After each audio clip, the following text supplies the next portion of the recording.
Maybe the person who's been unavailable is me.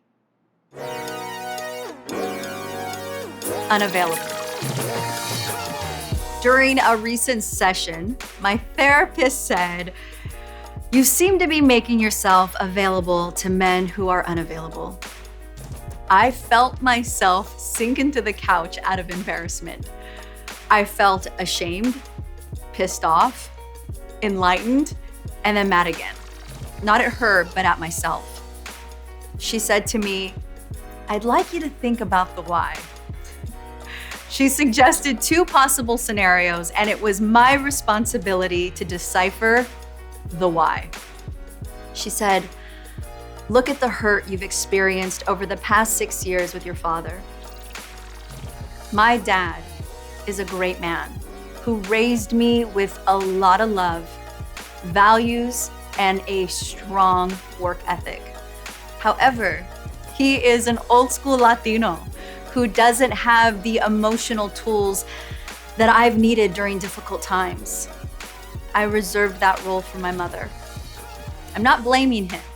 He was raised with 15 siblings, and my grandmother didn't have the capacity to be emotionally available to all of them. As a result, it was difficult for my dad to show up emotionally for me during the years that I was losing my mom. He was there physically, he took care of her, he made sure she had the best of everything.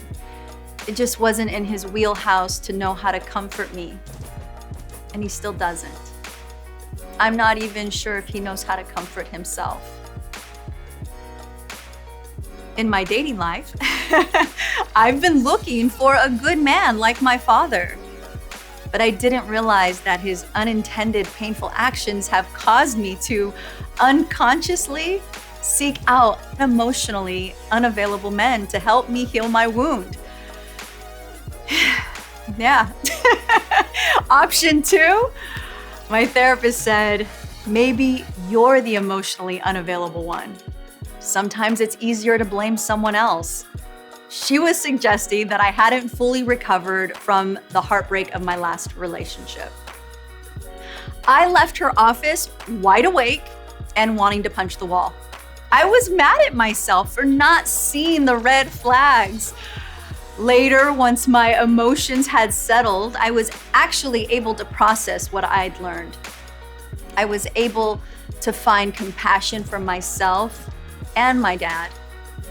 I also started to realize that the men I considered to be good fits for me weren't necessarily healthy. If I didn't take the time to understand and heal this wound, I would keep attracting the same energy and the same lesson in a new guy. Now, I'm trying to heal that part of me. I'm learning not to get frustrated with myself because I missed the signs. I give thanks that I'm learning, and I feel grateful that I'm making space for empathy for myself and my father. I found out that I need to stay available to me with compassion and self-love.